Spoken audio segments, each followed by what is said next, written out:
Pursuant to House Rule 10.01, this meeting of the Housing, Finance, and Policy Committee will come to order. Mr. Wilcox, please take the roll.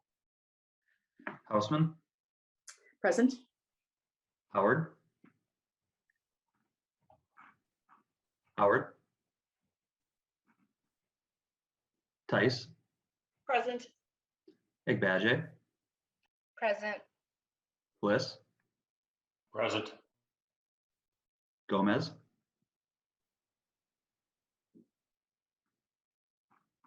Gomez. Hassan. Hassan is present. Heinrich. Present. Her. Present. Jurgens. Jurgens present. Olson. Present. Farr. Present. Reyer. Present. And then Howard. Present. And one last time, Gomez. Present. Perfect. Madam Chair, we do have a quorum. Thank you. The next order of business is approval of the minutes from Thursday, March 11. Representative Howard, have you had a chance to review the minutes? Yes, Madam Chair, so moved. Representative Howard moves approval of the minutes. Is there any discussion? If not, members, if you would unmute yourselves for a voice vote. All those in favor of the motion say aye. Aye.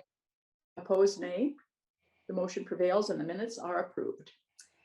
Representative Olson has House File 1901 today. Representative Olson, would you like to move your House File? Yes, Madam Chair, I move that House File 1901 be laid over for possible inclusion. And there is an author's amendment to get the bill before you in the way you'd like to present. Would you like to move that amendment first? Yes, Madam Chair, I move the amendment and I'd be happy to quickly explain it. Yes, please. And so this is just simply a language change. We had the name of the One Roof Community Housing. We needed to just fix that name. So it's a simple technical amendment. So Representative Olson moves the A1 amendment. Any discussion to the author's amendment? If not, all those in favor of the amendment, please signify by saying aye. Aye. Aye. Opposed, nay. The motion prevails and the amendment is adopted. Representative Olson, to your bill as amended. Thank you, Madam Chair and members. So as we know, nothing else goes well when people don't have stable housing. It provides the foundation for health, safety, economic well-being, and educational opportunities. House File 1901 would fund a pilot program for an organization with a proven track record of helping address housing needs within our community to establish a new dormitory-style apartments for individuals experiencing homelessness and determine if it could serve as a model to address the needs in other communities throughout the state.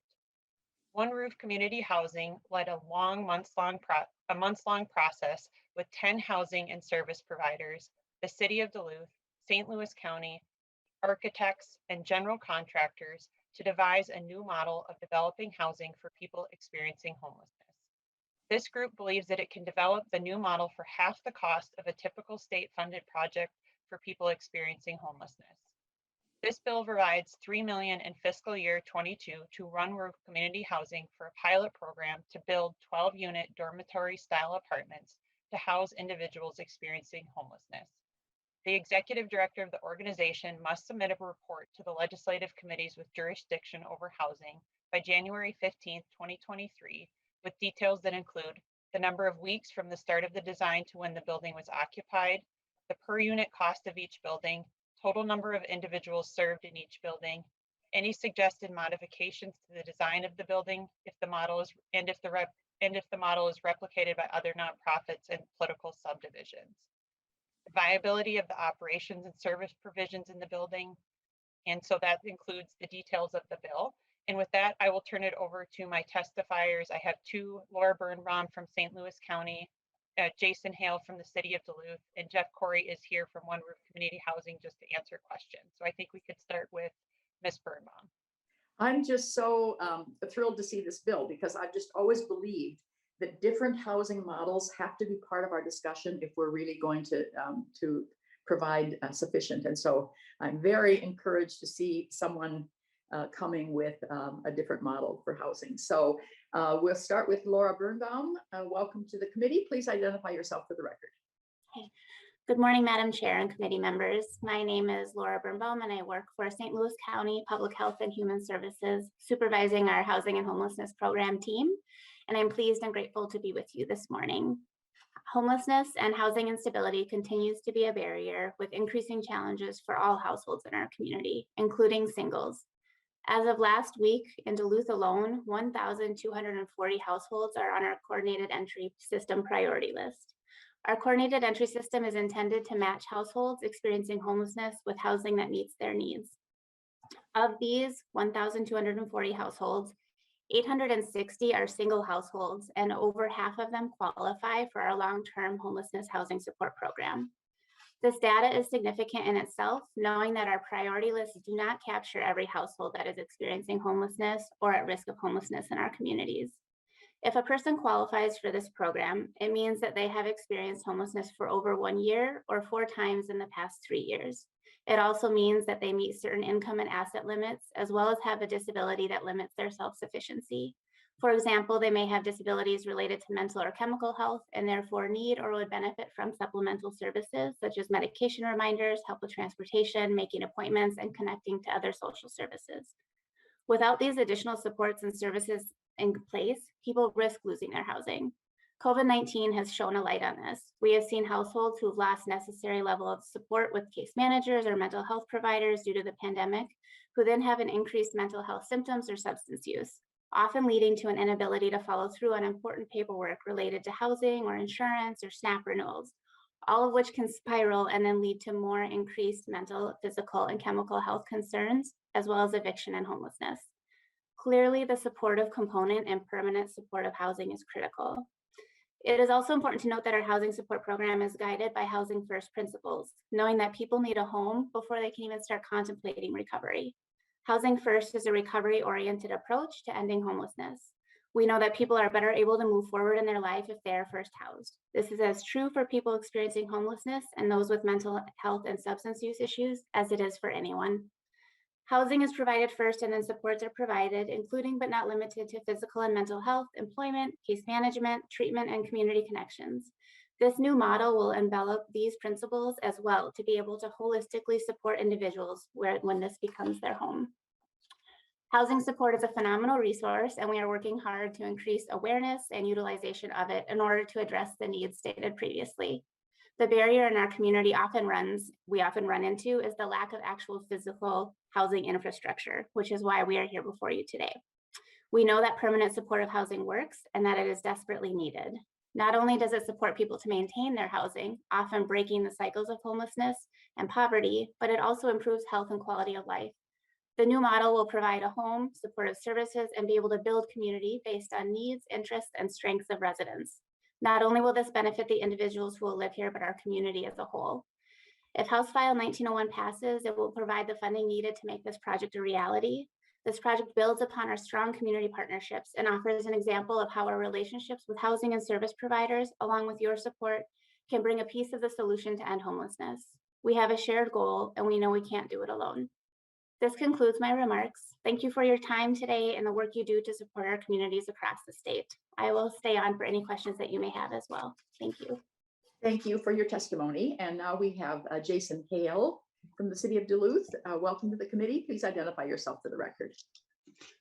Thank you. Good morning, Madam Chair and members of the committee. Again, my name is Jason Hale, and I've had the privilege of working as first an economic developer and then now as a housing developer for the city of Duluth since 2015.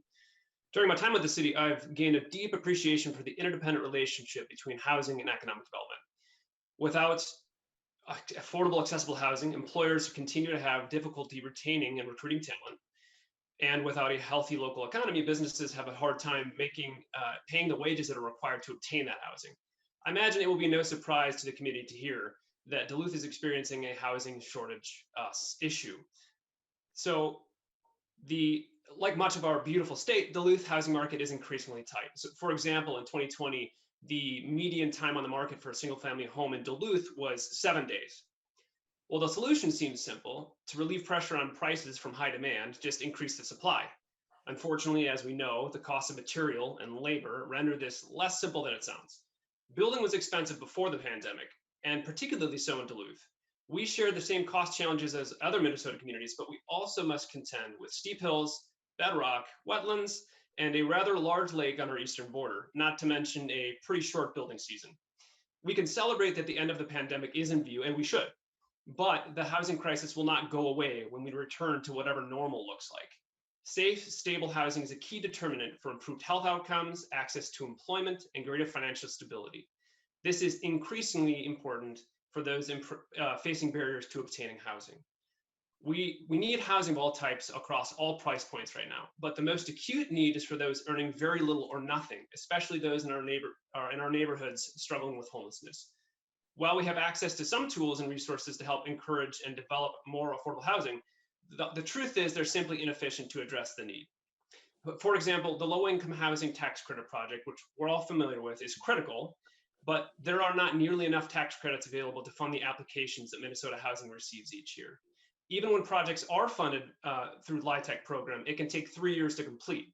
Ms. Birnbaum made it clear, people need housing today, and people needed housing a year ago. The new model was designed to help address this particular need and to do so more nimbly than existing programs allow. The compact 12-unit design offers a small footprint at a scale that is easily replicable and will fit in most residential neighborhoods. There are still, of course, details to work out. It is a pilot program. And given the market we're in right now, costs still remain there's some uncertainty surrounding those. Nevertheless, this pilot program and the grant would mean that 24 of the roughly 450 waiting eligible homeless individuals in Duluth alone, 24 of them will get safe, affordable housing years faster at a lower cost than would otherwise be possible. I'm convinced that if we can do this in Duluth, we can do this model anywhere in Minnesota. Thank you, and I will also remain for any questions. Thank you for your testimony. Representative Olson, the third name you mentioned, was that only for questions, or do we have a third testifier? Madam Chair, Jeff Corey from Run Roof Housing is here if there are questions. If there are questions. So questions from members of either testifiers or the author. Mr. Worth, do we have any questions? Yes, Madam Chair, Representative Tice has a question. Representative Tice. Thank you, Madam Chair. And I'm really excited about this model and was excited when I saw it on the news. And but I have some questions about, how are the units inside constructed? Are they more or less manufactured homes that you're putting, little models that you're putting in there, or are you building the structures? And I forgot how many square feet they are. Representative Olson. Madam Chair, I will turn that over to Mr. Corey for questions like that. Yeah, Mr. Corey, welcome to the committee. Thank you, Madam Chair. Representative Tice, my apologies for jumping in a bit early there. The total size of the buildings to be constructed is about 4,000 square feet, and so okay.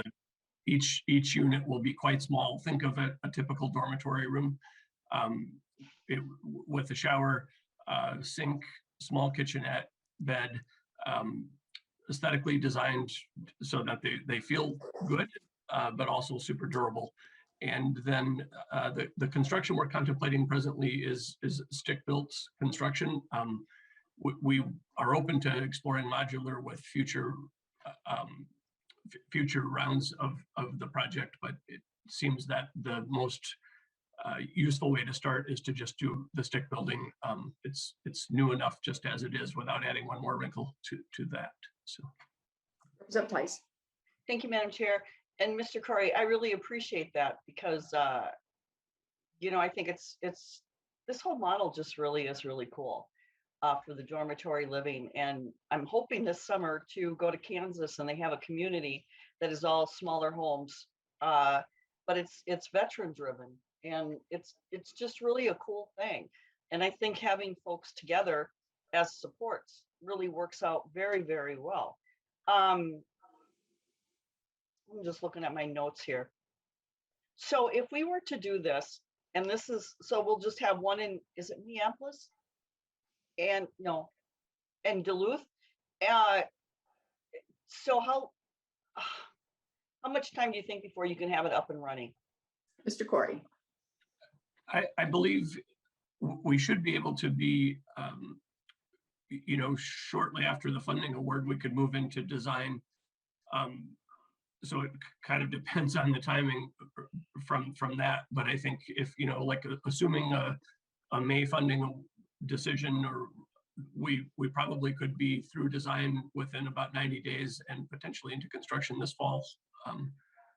So we'll just have to see, but it's a fairly simple design. The architect that we're working with has done similar things to this, typically larger scale, but I think it can be adapted fairly quickly. Representative Tice. Thank you, Madam Chair. I know that this is a really, I don't want to say bad year, but it probably is very difficult and challenging year in order to get materials, and materials have gone up really, really high. And we haven't found out our targets yet. And so I hope that some projects like this is something we can look at so that we can get those different ideas out there and to help folks and communities have housing available. It makes sense to me. So thank you, Representative Olson, for bringing this forward, and I look forward to seeing what happens in the future. Thank you. Other questions, Mr. Worth? Yes, Madam Chair. Representative Reyer has a question. Representative Reyer. Thank you, Madam Chair. Representative Olson, I'll join the chorus of people who are happy to see this project. I think it's an interesting and potentially very flexible and adaptable model. I have some questions about more the implementation for people. And one is, I'll just tell you the few of them. Is this seen as permanent or transitional housing or somewhere in the middle? What are you thinking in terms of how long a person may stay there and then what their next step in the housing continuum may be? Related to that, you'd mentioned supportive services. And is that funded through the $3 million, or is that strictly construction and you're looking for other funding sources for those supportive services? And finally, will the people who are living there, what will their contribution to rent be? Will it be a standard 30%? So it's really about, it's built, how do we move forward? Thank you. 3 questions here, Representative Olson or Mr. Corey? Madam Chair, I will turn it over to Representative Corey, but I will say, Representative Reyer, those were some of the things, I think you're asking the right questions about, like, how do we make this successful? You could build a building, but you need everything you're talking about thought out. And I know that the stakeholders here have done that, and I'll turn it over to Jeff to speak about that. Mr. Corey? Thank you, Madam Chair.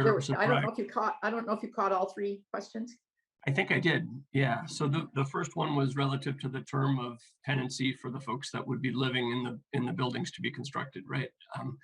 That we're envisioning this as permanent supportive housing, and so given the vast numbers of folks that are presently experiencing homelessness in our community and around the state, we believe this model is a viable long-term option for folks. It doesn't have the elbow room that some places have, but if we think about what we're seeing in the market of micro apartments and that sort of thing, this feels like a decent, humane, safe, healthy housing option for folks longer term. That isn't to say that folks couldn't move from there when they have ability and interest in doing so. That's definitely the case. Service funding would be provided by the housing supports source of the state, formerly known as group residential housing.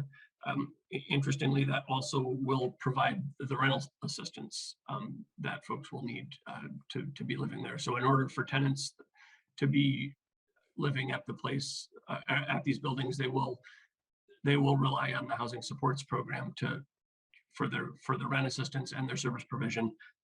There will also be housing stabilization dollars in the model of the service provision that we have and another state program. And really, we designed this program largely to try to maximize the housing supports usage in our community. Right now, we have some usage of that program. It's growing a bit, but it's sort of painful to see existing single family homes be tried to be used for this when there's a more appropriate use for those places, and a place that and another model that would provide more privacy and appropriate space for adults to live together too. So Representative Reyer, follow up. Yeah, I appreciate the Madam Chair, I appreciate the thoughtfulness that has gone into this and thinking through as I look at the system as a whole, it feels like we've got many great pieces, and I like that you're filling in the structural piece into this web of supportive services. So thank you. Any other questions, Mr. Worth? Yes, Madam Chair, Representative Tice has a question. Representative Tice? Thank you, Madam Chair. I just have a couple questions. Have you thought about using some of the school programs? They have, different building programs, and I think about St. Cloud Tech. They do Tiger Build, and they build a smaller place. And I'm just wondering if this could possibly be an avenue where we could have some of the kiddos help alongside and learn a little bit more about the construction company. Mr. Corey? That's absolutely something that could happen. In this instance, we're wanting to sort of demonstrate the viability with, the regular payment of a general contractor, so that we can, more easily replicate it. We've actually got some experience working with both the secondary technical school of the high school level here and with Lake Superior College in our history, and it's a great thing to do. And particularly the college program would have the ability to probably in a year's time do the bulk of the work that would need to be done on one of these buildings. So that is something that could be part of the replicability of it, if that works in a given community. Representative Tice? Thank you, Madam Chair, and thank you, Mr. Corey. I would like your contact information so that maybe we could talk at some point and I could take a look at maybe doing something like that around here too. We're always looking for, something to have some housing available. So I know we've seen a hotel taken down this past year on the southeast side, and we haven't really, I don't know that we've really replaced it. So I think there's some avenues to do that here. But did you go to St. John's? I did go to St. John's. Yay! Thank you, Madam Chair. And you snowboard. That's 2 pluses in my book. St. Cloud and you snowboard. So thank you very much for all your stuff. And if you could just let me know your contact, and then maybe this summer or something we can talk a little bit more and all that, I'd really be appreciated. Thank you. I'll send you an email. Further questions, Mr. Worth? Madam Chair, no questions in the queue. Representative Olson, it's interesting how experiences connect at a certain point, but I've worked with the International Institute a good deal, and their work is welcoming new Americans and helping them with their education and job search. And the executive director there said their one biggest problem as they try to help this population is housing. And she said, sometimes I wish I could just build a dormitory, and you're doing it. So Representative Olson, final comment. Final comments for Representative Olson. Thank you, Madam Chair, and thank you to my testifiers. I have to say the enthusiasm this committee is sharing right now is great, and that's the spirit of it. There will be the report back to the legislature so that this learning can be replicated. I think, what we want, not just to benefit Duluth, we want this to benefit the entire state. And so that was really intentional with the way that the project was brought forward. And I appreciate all of the intention that went into creating this bill. I have to say, when I first heard about it, I also was excited. I've been working in this arena for a number of years and alongside a lot of these partners. And what I love about my community is we have big problems, but we have big ideas, and we work collaboratively to figure that out. And so I love the spirit that this group is bringing, not just to Duluth, but wanting to bring this to the entire state. And this could really be a game changer if we invest in a pilot program like this. So I appreciate your support for House File 1901. And House File 1901, as amended, is laid over. Representative Keeler, House File 900. The chair will move House File 900, and this bill also will be laid over. Representative Keeler, welcome to the committee. Thank you, Madam Chair and members. Madam Chair, I also have an amendment to the bill. Author's amendment. Would you like to adopt the amendment before presenting your bill? I will Yes. move the A4 to get the bill in shape the author desires. Any discussion to the A4, or maybe you could just briefly tell us what the A4 does. Sure, Madam Chair, I'd love to. So we've talked about House File 900 and a couple other committees, and one of the things that I like to do is take the feedback that I receive. And so the original task force was going to have 50 plus people because, as we know, homelessness is a huge issue. The feedback that we got along the way was that that's just a really big task force, which I agree. And so we've done the work behind the scenes to reduce this to a task force of 24, taking it, cutting it almost in half, but still trying to build a task force that could be the most effective, but also taking the fact that the other party was really concerned about the size. So that is the amendment. Any discussion to the author's amendment? Mr. Worth, do we have any? Madam Chair, no hands up. So this is the author's amendment to cut the size of the task force. All those in favor of the amendment, please signify by saying aye. Aye. Aye. Aye. Opposed? Opposed, nay. The motion prevails and the amendment is adopted. Representative Keeler, to your bill. Thank you, Madam Chair and members. I'm really excited to be here. This bill is designed to create a task force around our shelter bill of rights. As a lot of us know, shelters are an option for people to get off the street, but a lot of our individuals don't necessarily feel safe in that environment. And so what the task force is doing is it's working as a collaborative effort. So it's bringing state agencies, organizations, but most importantly, it's bringing people who have experienced unsheltered life and life in shelter centers together to talk about solutions.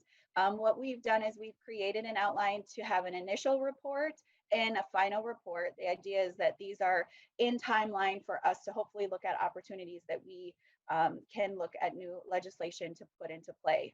We want to be mindful, though, that we're not doing such massive work that we're going to put our shelters out of business. We know that that's something that's really important, but we do want to make these spaces safe, welcoming, and affirming for all of our individuals who are utilizing these spaces.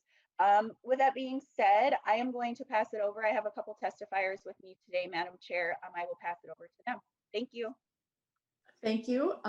Interesting, this winter, as local officials were trying to convince people to move out of encampments and into shelters, which would be, they thought, safer and warmer, they found very little interest in having people move. And I thought to myself, we really need to be asking people, what is it you're looking for? What is the model that would work for you so that we could get you to a safer place? So that's what you're doing. Yeah. I think Ron Elwood is first. Is that right? From Legal Aid. Yes. Mr. Elwood, welcome. Thank you, Madam Chair and members of the committee. My name is Ron Elwood from Legal Aid, and I am really proud on behalf of Legal Aid to be invited to be a part of the coalition of organizations supporting House File 900. House File 900 came about because of the dedication and determination of a group of people with lived experience of homelessness and residing in shelter, who formed organizations known as Street Voices of Change and Freedom from the Streets. House File 900 tackles one of the last remaining, if not the last remaining, large systems that are without any standards, oversight, or statutory or statewide coherence. Its mission is to bring all of the different people, voices, and organizations that this system touches to, as Representative Keeler said, collaboratively bring standards and coherence to this undeniably, if sadly, essential type of housing. I just want to emphasize 2 points. First, this coalition is made up of both people with lived experience in shelter and the providers of that shelter.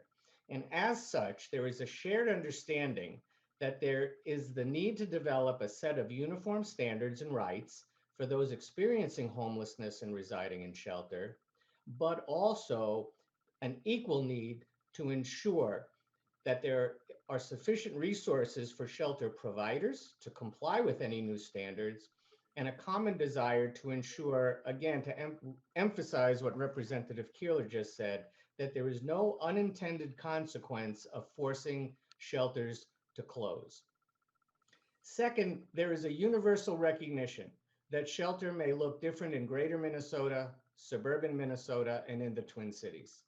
This coalition is committed, and this task force is designed to dive deeply into these varying circumstances.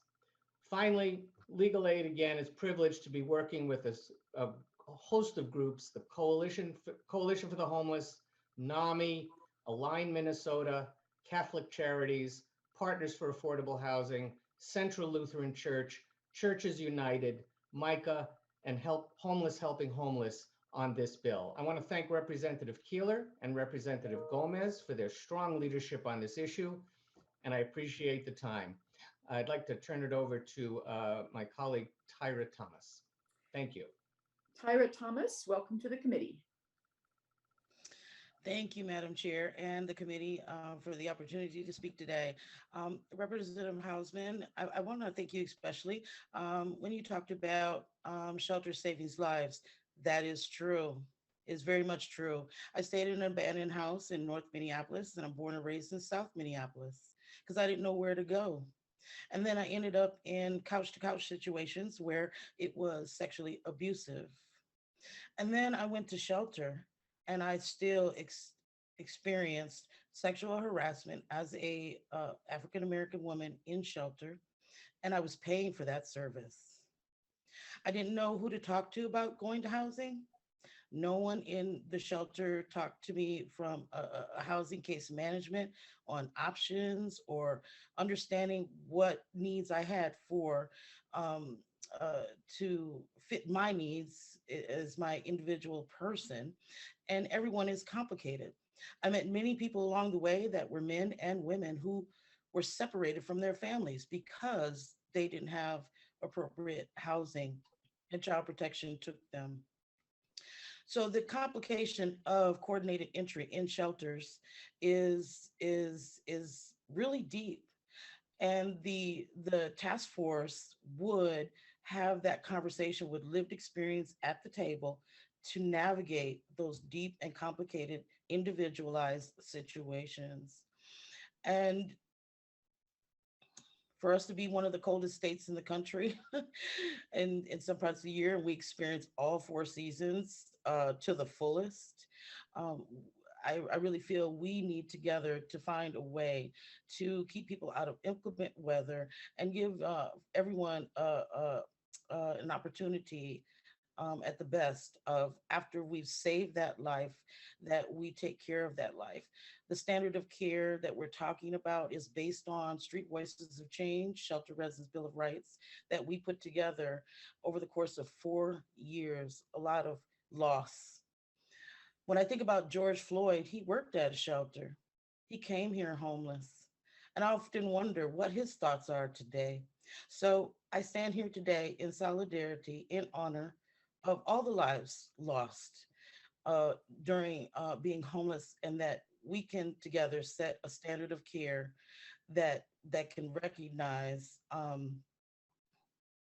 that the individual is separate from each other, and that we really be intentional, if you will, about how we make sure people find their way homes. And I thank you so much for this, and I truly thank you for supporting this bill.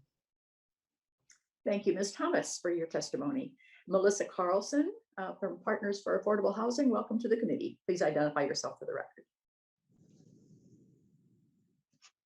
Hi, I'm Melissa Carlson, and I've been advocating with Partners for Housing and MCH in Greater Minnesota. And I was homeless when I was pregnant and after my child was born. And I was scared to seek out a shelter because I was worried that I would lose my child to Child Protective Services. And I got to my lowest point in my life, and I knew it wasn't right for my child to be homeless. So I did check in with a shelter. I was put on a waiting list. And when I did get accepted, it was great. I mean, my life was going somewhere, and for my child, they didn't take my child. They supported me as a mother, and I was in an abusive relationship, and I felt very safe in the common areas in the shelter. And there's 24-hour staff members, so if something would happen, I could go to somebody. And they gave me the resources for getting medical assistance and food support. And did get put back out onto the streets when you have so many days that you stay at the shelter and you have to move on.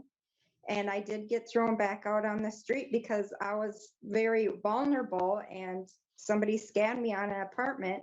So I was back out on the street, but my shelter, they still stayed connected with me and they helped me get housing. They helped me with the application. And I'm now living in my own home and they are still supporting me, staying in contact with me, making sure everything is okay. I moved on from my abuser and I got my own job and my kids are in school, growing up, and I'm starting school too. And everything is just awesome. Thank you. Thank you, Ms. Carlson. We are always so relieved to hear that there's a positive direction now when we hear these stories. So thank you. Thank you for sharing yours. Thank you. And now we have Emily Goldberg, Freedom from the Streets. Ms. Goldberg, welcome. Hello, I'm gonna see if my camera will work because the internet likes to mess up, but we'll see if it works for the meantime. Hi, I'm Emily Goldberg. I work with Freedom from the Streets. I'm actually here to talk about, I was also in shelter. When my daughter was about 4 months old, we were couch hopping. And it took us about 6 months to get into the shelter because of the criterias they had. We were located at PSP in Minneapolis. And I mean, it's okay, but it's just, they take all your money, and they feed you slop. And they don't care about your dietary needs. I'm allergic to mushrooms and they didn't care. They wouldn't let me know if there was mushrooms in something. While I was in there, I ate a dish that had mushrooms and I didn't realize it did. They didn't tell me, and I had an allergic reaction and almost stopped breathing. So I do not believe that shelters are a really good source of housing because of the fact I also have a really good friend who is at Salvation Army and she was sexually assaulted more than once and the workers did nothing about it.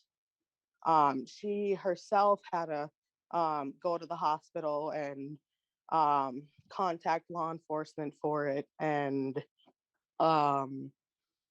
it's just not a fun place to be. While we were in the shelter, me, my daughter, and her father, we had to go every month. We had to go get a money order to pay them all our money. We had no money for diapers, none of that. They gave us 5 diapers a day and 3 wipes a day. And we would have to sit here and we only got a certain amount of points a week to get hygiene products and it wasn't enough. And it's, you get your own room in a family shelter, but it doesn't feel safe. My mental health while I was in there, I had really bad anxiety. My PTSD was very over the roof. And it's not a fun place to be at all. You can't express yourself or anything. If you sit here and you're pregnant there and you go into labor and you're not back within the next day, you're kicked out of the shelter. And usually when you give birth, you have to be in the hospital for at least 2 days. But you were forced to be back within the next day or you were kicked out of the shelter. I just came here to talk today just to let everyone know that, the shelter is not a option in my opinion, because of the fact of everything that a lot of people go through.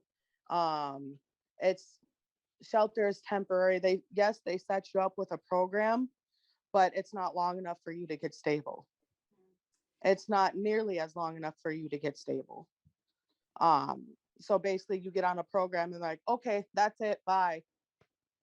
what, they don't teach you to be stable. They don't help you with anything. They don't help you with your mental health while you're in the shelter. The workers think that they're better than everyone because they have a place to go. They don't have to worry about, oh, am I going to get kicked out because I went into labor and I can't get out for 2-3 days because I had a C-section. It's not the way to live. So I want to thank everyone for listening to my story, and thank you. Thank you. Thank you very much for your testimony. I do think we absolutely want to acknowledge that the shelter is only seen as temporary. Our goal always, always is permanent housing for everyone. Questions, members, for either the testifiers or the bill's author? Mr. Worth, do we have any questions? Madam Chair, Representative Tice has a question. Representative Tice.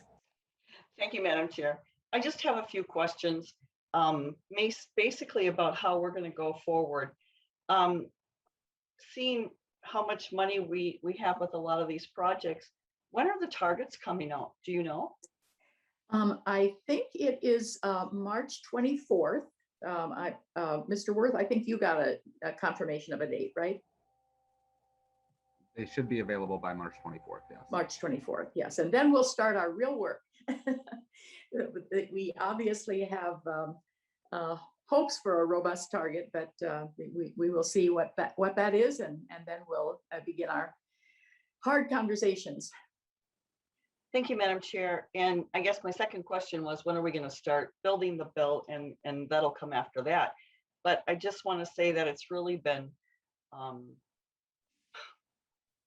I don't know, sobering maybe in what we hear from our communities and how our businesses are doing, and then hearing how much lumber has gone up and there aren't enough people to work. It's just been overwhelming for a lot of us, and it's been overwhelming for me as well to hear. And I was talking to Representative Mecklin, who's a builder, and he said that what we're hearing from folks in our areas is that houses that are already in progress are now looking at anywhere from $25,000 to $50,000 more just to complete because of all these different challenges and costs. And I'm looking at some of the monies that we're looking at, and it's just, I don't know that our economy can basically do it. And what really, I'd really like to see, especially next year when it's when we have our policy year, looking at ways that we can really bring forward, bringing down the cost of housing. We're not seeing that at all. In fact, in environment this year, Chair Hansen had House File 1733. And what that does is it puts a fee on any change in deed or mortgage. It's both. It's not either or, it's both. $25 fee. So if you have refinance, or if you have something, if you build or buy something different, there's a $25 fee on each. And that money goes to the Soil and Water Conservation District. It's a way for our counties to make money on that. And my comment was, well, now you're really helping to make housing unaffordable. And the comment was, well, it costs money to own land in Minnesota. We have to change that. We've got to change that attitude, because I realize land is important, but so is housing. And it was just really disappointing to hear that. So I hope that we look at a lot of these projects, and we have to be very serious about what can we do and what can we not do, and how do we really keep housing down. So I look for ways that we can work together to bring housing down. It's been crazy this year, and a lot of people can't afford to buy. And I'm really scared of what's happening with folks who are building, who already have contracts, and then they have to owe another 25 to 50 grand or so. I mean, it's really been crazy. I know just my husband and I doing a few remodel projects around the home, noticed how much what we were used to, what prices being and what they are now. So I think we have a tough job ahead of us, and I think we can do it, but I think we have to be very deliberate about that. So Thank you, Madam Chair. Thank you. Mr. Worth, any other questions? Madam Chair, Representative Reyer has a question. Representative Reyer. Thank you, Madam Chair. Thank you, Representative Keeler, for bringing this forward. I think it's important to come back to the topic of this part of the hearing, that there are people who, for reasons of circumstance and life's challenges, are in a position where they don't have a place to live. They may or may not have any permanent or temporary shelter, and they're seeking out a place where they can go and be safe. And too often these places fall short, leaving them with people, I'm sorry, like Ms. Goldberg, who spoke about the lack of safety that you experienced in a place where you're going to be safe. And so I want to commend the creation of this task force that includes people with lived experience, so that what we put in place as a state, as a community, to make homelessness short, rare, and non-recurring is a safe place during those intervals, and then that we have the resources to help people move into something more permanent. So thanks to you all for being here. Thank you. Mr. Worth, any others? Madam Chair, there are no other questions. Okay. Madam Chair, Representative Keeler. Hassan has a question. Oh, Representative Hassan. Thank you, Madam Chair, and thank you, Representative Keeler, for this bill. I've always, I don't have a question, I just have a comment. I want to highlight and emphasize and underline the importance of a bill like this. I've always wondered why people would rather stay in parks, sleep in tents, under bridges, than stay at a shelter. Of course, there's a crisis that we don't have enough beds in shelters, but also shelters sometimes are not a safe place to stay. They're not culturally and ethnically appropriate for people. They're not a space that's welcoming. They're not a space that will accept you if you have, if you're not sober. So, I mean, looking at this and creating, Bill of Rights is a wonderful route to go. So thank you, Rep. Keeler and Rep. Gomez, for advocating for a bill like this. This is a very thoughtful way to look at shelters and make it a safer, much welcoming place for people to stay. Thank you. Thank you. Representative Keeler, final comments.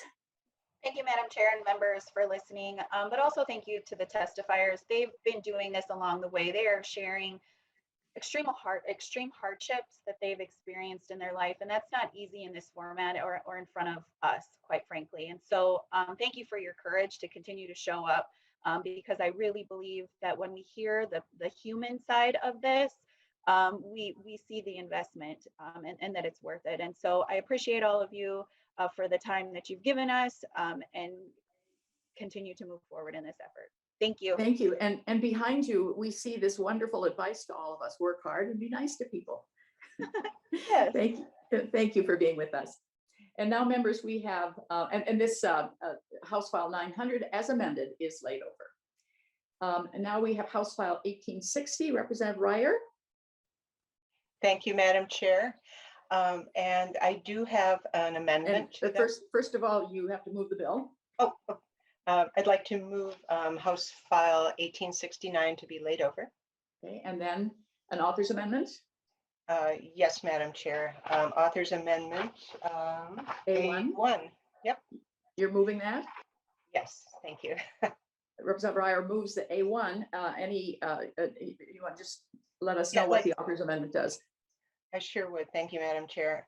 The author's amendment adds appropriation amounts, and so for the Bridges program, it is an addition of 1.5 million over base, and then for the landlord risk mitigation program, it's a 100,000 one-time appropriation. So those are added, and in addition, we've removed Section 2, which is permanent supportive housing for people with mental illness, because it's replicates another bill that is already in process and because it really didn't fit with the scope of this bill. Okay, so that is the author's amendment. Any discussion to the author's amendment? If not, all those in favor of the amendment, please signify by saying aye. Aye. Aye. Opposed, nay. The motion prevails and the amendment is adopted. Representative Reyer, to your bill. Thank you, Chair Hausman. Thank you, committee members. It's good to have a chance to talk about House File 1869 today. This bill provides appropriations for the Bridges Rental Assistance and a landlord risk mitigation program. Where we live matters. Having stable housing allows people with mental illnesses to focus on their recovery and turn their attention to other goals like employment or education. Unfortunately, people with mental illnesses are much more likely to experience housing instability and even homelessness. Unmanaged mental health symptoms, job loss, inpatient mental health treatment, or an experience with the criminal justice system all increase the challenges that people with mental illnesses face when trying to find and maintain a stable housing situation. And unfortunately, as we've heard in previous testimony, homelessness has been getting worse in Minnesota. Even before the start of the COVID-19 pandemic, the most recent Wilder homeless count found a 10% increase in the number of people experiencing homelessness between 2015 and 2018, with a higher rate of growth in greater Minnesota. Just as concerning, there is a 62% increase in the number of people who are not staying in a formal shelter setting, and some of them for the reasons that we heard about just a few minutes ago. Most homeless adults also have a chronic health condition, with 64% having a serious mental illness and 24% living with a substance use disorder. And while eviction moratoriums at the state and federal levels have protected many families during the pandemic, there's a significant chance of a surge in the number of people experiencing homelessness once these moratoriums expire. House File 1869 increases funding for 2 programs to address these needs. One providing direct support to renters, and one that reduces risk to landlords. These programs are endorsed by the Homes for All Coalition. Now I'd like to turn it over to Sam Smith from NAMI to tell you about these programs, and then we'll have another testifier, Nick Rasmussen, speaking about his experience with Bridges. Thank you, Madam Chair. Thank you. We have Sam Smith from the National Alliance on Mental Illness. Welcome to the committee. Please identify yourself for the record. Madam Chair, members of the committee, my name is Sam Smith, and I'm the Public Policy Coordinator at NAMI, Minnesota. I'm here today to testify in support of House File 1860. Navigating a serious mental illness while also experiencing homelessness often traps people and forces them to rely upon emergency services, hospitalization, or worse, end up in jail or prison. Access to housing interrupts this cycle and allows people to focus on their recovery. While the factors that drive people into homelessness are complicated, the solutions are often simple. There is not enough affordable housing, and there are too few supportive services to help people transition from homelessness into a stable housing situation. House File 1860 invests in 2 proven programs that help people with mental illnesses and other barriers access affordable housing. Bridges provides housing subsidies to people living with serious mental illnesses while they are on a waiting list for Section 8 housing assistance. Among all homeless adults interviewed during the Wilder homeless count, we see that these wait lists are long, with 50% of respondents reporting they are on a subsidized housing wait list with an average wait time of 12 months. As with the Section 8 voucher, people on Bridges rent an apartment at the regular market rates and pay 30% of their income for rent. The program provides vouchers to cover the balance. Bridges is administered by local housing authorities or other entities who manage Section 8 programs and is available in 70 counties in the Leech Lake, Mille Lacs, and Bois Forte tribal nations. These programs currently serve over 800 individuals and families with serious mental illness, have a home, with nearly a third of Bridges recipients being households of color. With tight rental markets, it can be very challenging for people with housing vouchers and other supports to find a landlord that is willing to rent to them. These challenges can be even greater for people with mental illnesses, experience with criminal justice, or folks with poor rental histories. Landlord risk mitigation funds respond to this problem by providing insurance for the landlord. If a tenant on a public housing voucher damages the property or fails to pay rent, the risk mitigation fund can offset some of these costs. Landlord risk mitigation programs funded by the Minnesota Housing Finance Agency are currently available in Dakota, Scott, Anoka, Washington, St. Louis, Crow Wing, Morrison, and Todd County, with 45.7% of tenants from the BIPOC community. Landlord risk mitigation funds help people with significant barriers find and maintain their housing. Both of these programs work, and NAMI Minnesota urges you to increase their funding.